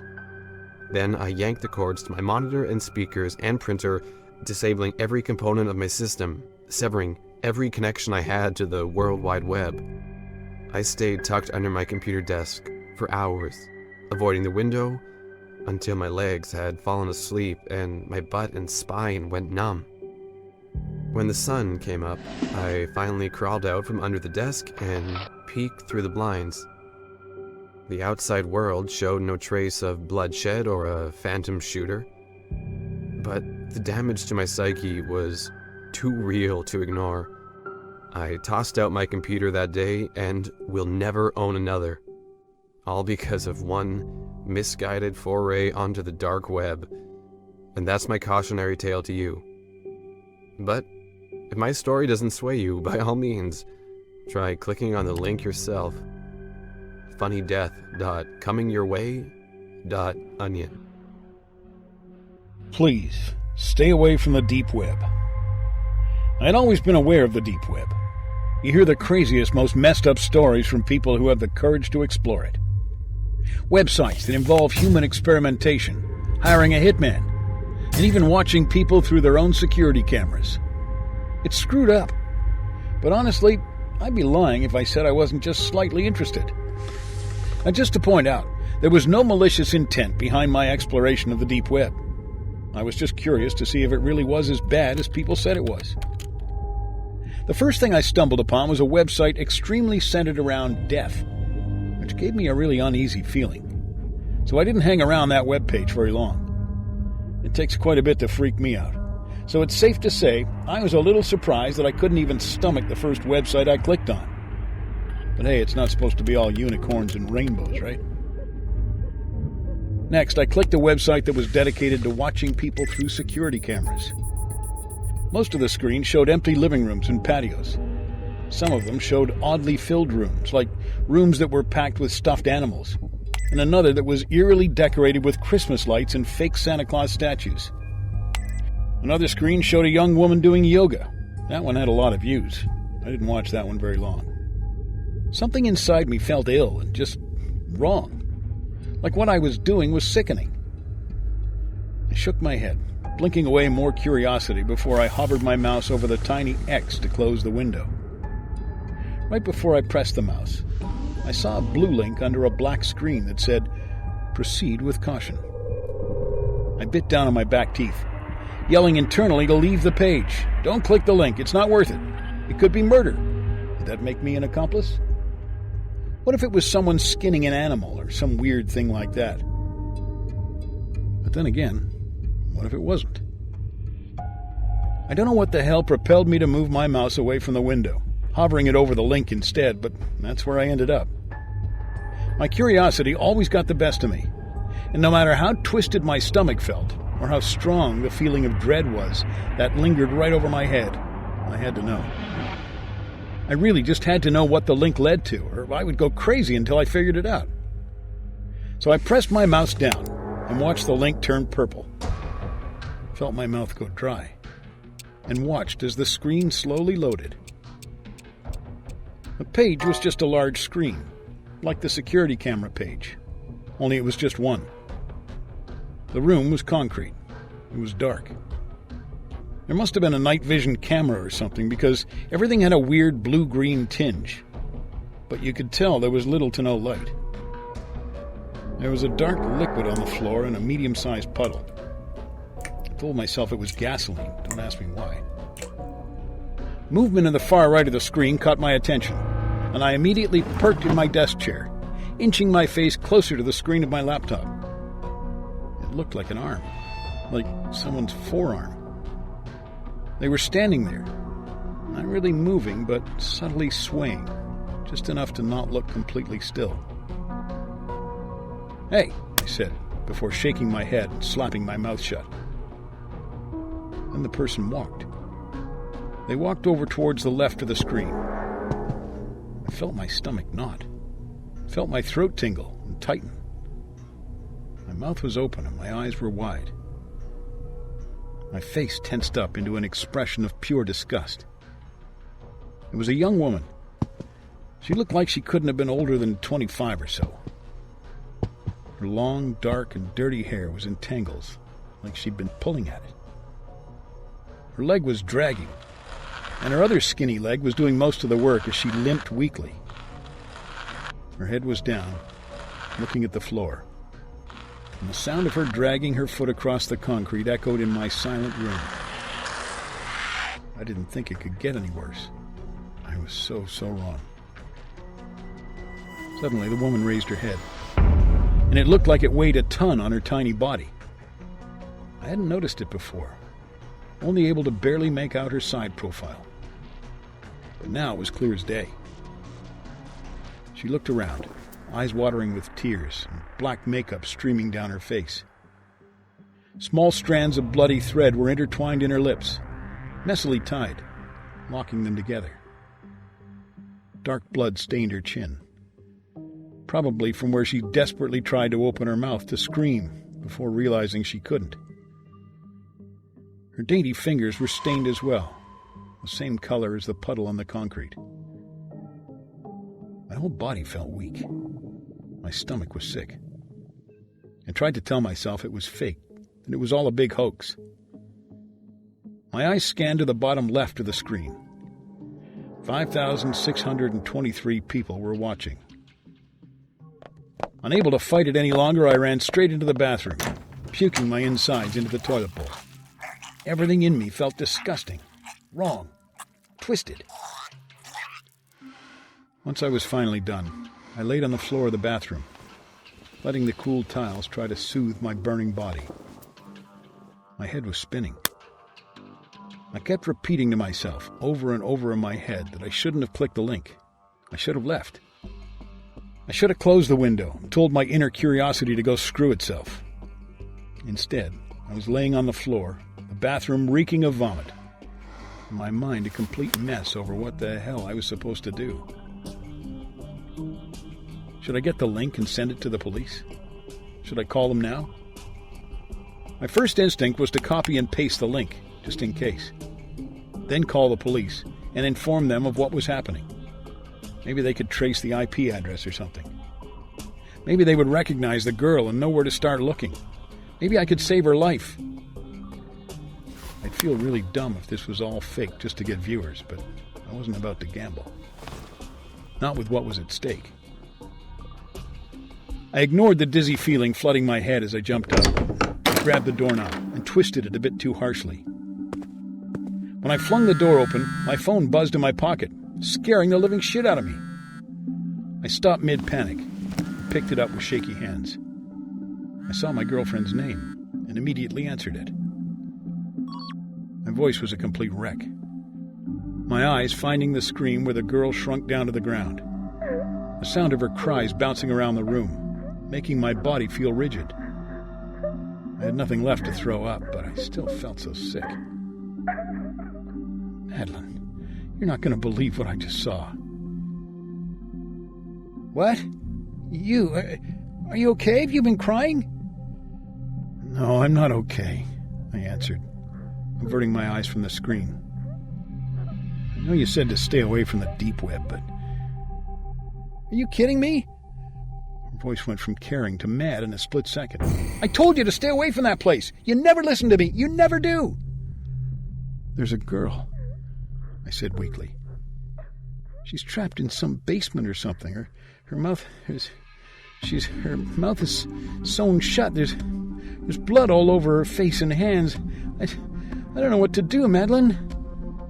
The woman's cries got louder, more desperate, but muffled. I'm so sorry. Close it out. Clear your history and never go back there again. I'm not kidding. But I should call. No. The voice was stern now. You don't know if it's bullshit. It's probably staged to gain disgusting viewers, apparently like yourself. People do it all the time. That's why I said it'd be best if you just stayed away from there. You could get yourself into a lot of trouble. I didn't say anything, wordlessly walking over to the desk.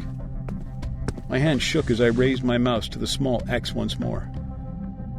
My eyes watched the number of viewers slowly tick higher and higher before I closed the window. I felt even worse than before. Okay.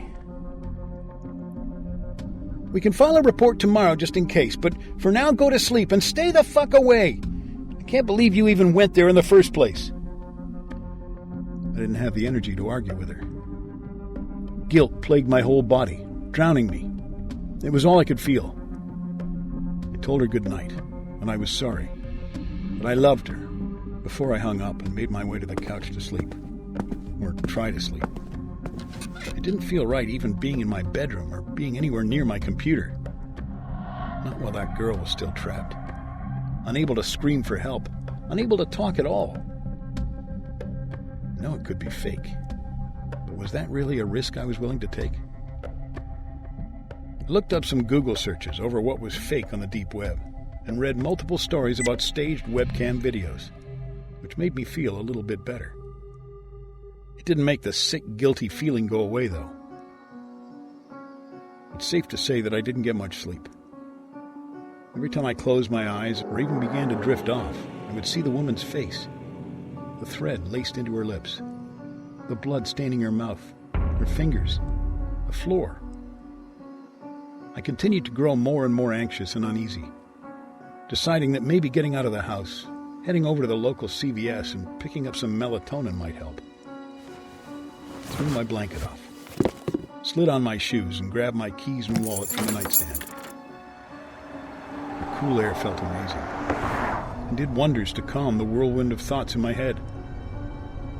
I went to check the time, realizing I'd left my phone at home. Not a huge deal. The store was only a few minutes away from my house. I ended up buying melatonin and a stronger sleeping pill just in case those didn't work. I also got a pack of bottled water to help rehydrate after I vomited up all the contents in my stomach earlier. By the time I got home, I felt much, much better, which lasted about 3 seconds, before I noticed that my front door was wide open. Now, I may have been in a state of shock and panic, but I never leave my front door open or even unlocked. My heart immediately began to race. I got out of my car, closing the door quietly, and unlocking my trunk, grabbing the crowbar that I keep in there. "Who's there?" I yelled into the house, waiting for any noise. "Who is in there?" My own voice was shaking and weak. I was met with complete silence. Keeping the crowbar up and ready to strike, I walked to the couch and felt for my phone.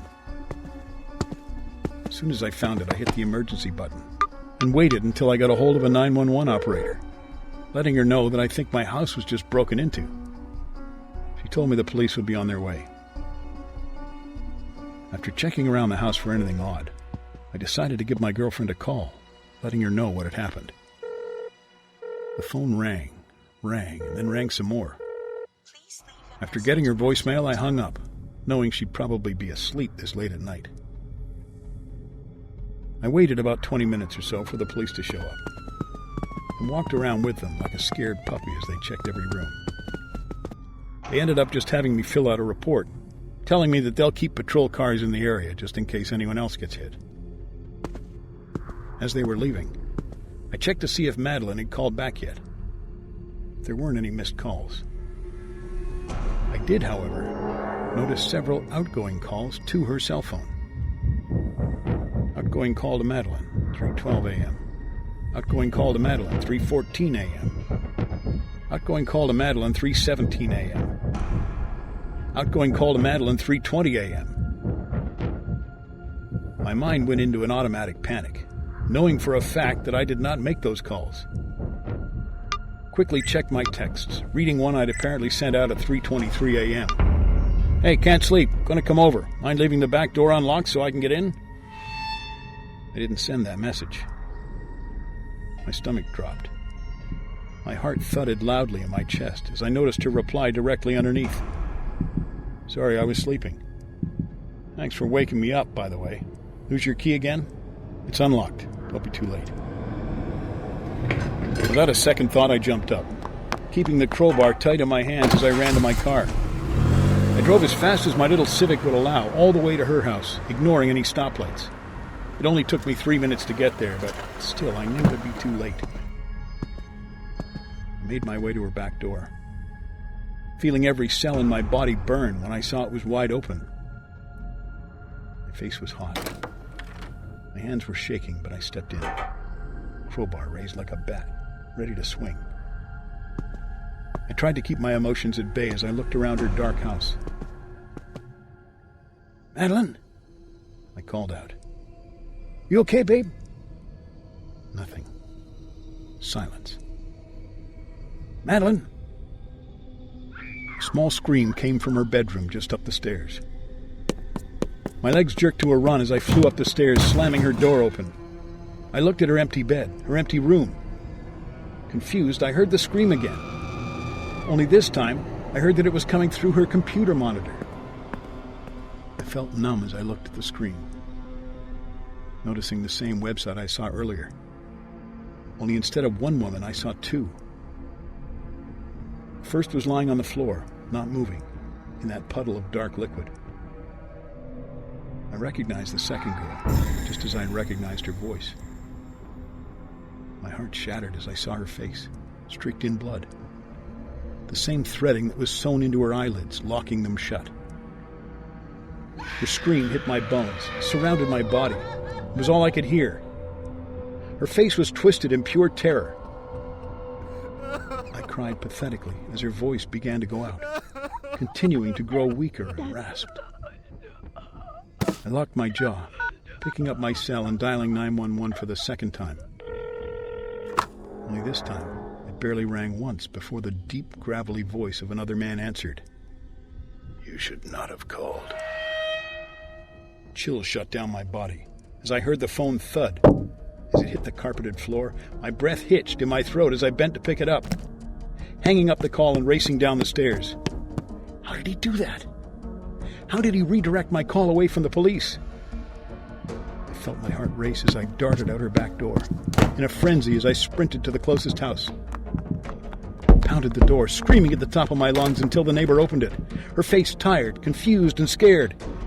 She let me in, and I explained through frantic tears what had happened. Typing this on my phone to post as we both try to get a hold of the cops, but neither of our calls are going through. Neither is her landline. I think someone is messing with our cellular signal. They may have cut her line. We're going to keep trying. I'm scared for me. I'm scared for my girlfriend. And I'm scared for my neighbor. I don't know what's going to happen to me. If you don't hear from me again, please take this advice and this experience to heart. Stay away from the deep web. Ever opened a door you wished you'd left alone? I was ego surfing, Googling my name to see which parts of my life had somehow leaked onto the web. Usually, it's a letdown. That's been my experience in the past. You suddenly see the world through a different lens, one in which you're not much of a star. You're a supporting character at best, and the leading man has your name but a much better life. This time, I clicked on a story that was clearly about me. It was the time I had won first place in the Outer Banks Big Mouth Bass Tournament. I'd landed a 13-pound whopper and gotten my photo snapped at the end of the pier. There I was, happy as a soused clam, holding my prize fish like a conquering hero. But the photo had a strange tag, See Odds. Curious, I clicked on it. The link sent me to a betting website called diabolicalpropositionbets.onion, where the participants for the fishing tournament were listed, along with their odds of winning. I had been the longest shot, 200 to 1. I got shivers. Who would have made a proposition bet about me? The website included a historical index of proposition bets for many other events that rang very personal. Graduating from Wakefield High School, promotion to regional manager at Gala Sporting Goods, marriage to high school sweetheart, purchaser of new home in Willow Springs, new father of twin girls, purchaser of lavish fishing boat. In every proposition bet, I had been the longest shot. I ran a sweaty hand across my comb-over and poured another Long Island iced tea. Then I resumed clicking through more bets based on my life's past events. Not an adulterer with a teenage cashier, not experiencing male pattern baldness by age 30, not suffering erectile dysfunction by age 31, not divorced from high school sweetheart by age 32, not losing job by age 33, not losing custody of twin girls by age 33, not bankrupt by age 34, not an alcoholic by age 35. I pushed away from the computer. The worst parts of my life had been turned into online wagers, and the bets had all been worded in such a way that I was the longest odds every time, so that somebody could profit off my series of failures and miseries. This had to be a sick joke. Somebody had put together one very elaborate prank. However, there were so many details being posted that no single person in my life could possibly have known them all. For instance, Minnie, the cashier with whom I had had an extramarital fling, was the only one who knew about the affair. Nobody knew about this affair except my ex-wife.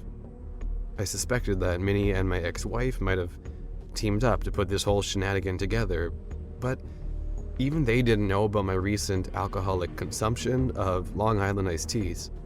I rolled my chair back to the computer and drained my glass. There were upcoming wagers listed. My eyes zeroed in on one in particular. Dead by age 36. Bells went off. Literally, bells were ringing on my computer. Somebody was trying to Skype me. I didn't recognize the incoming number. I hovered my finger over the mouse. Could this be the person who'd been wagering and profiting on every one of my life's major events? Had they discovered that I had blundered upon their vast online gambling conspiracy? And if that's indeed who was calling me, did I really want to know who it was? Damn right, I wanted to know who it was. I accepted the call. The face on the screen hit me like a Sidewinder missile. My father. Hey there, Sonny Boy. Sonny Boy was his nickname for me. Dad, this is a bad time. I'm in the middle of something. It's okay. You're not a dark horse anymore, Sonny Boy. Dark horse? What's that mean? It means the dark web has all sorts of interesting little corners. Corners where somebody can place a prop bet on anything under the sun. He gave me a fatherly wink. You've helped me build a splendid nest egg over the years, Sonny Boy.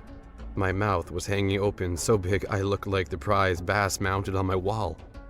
Now listen to me, Sonny Boy. You've got to hang in there a while longer, understand? Hang in where, Dad? Hang in life. Right now, the betting odds have you as the favorite to die by suicide. Your life has been trending down and you're basically even odds to off yourself. Tears were running down my cheeks as I stared into my father's face. Hang in there for another couple years. Life will rebound, you'll see. And just when things are looking up and you're the dark horse again, then we'll make a killing. Thanks for watching. You can watch another scary animation here. Also, don't forget to subscribe and to hit that notification bell to stay tuned.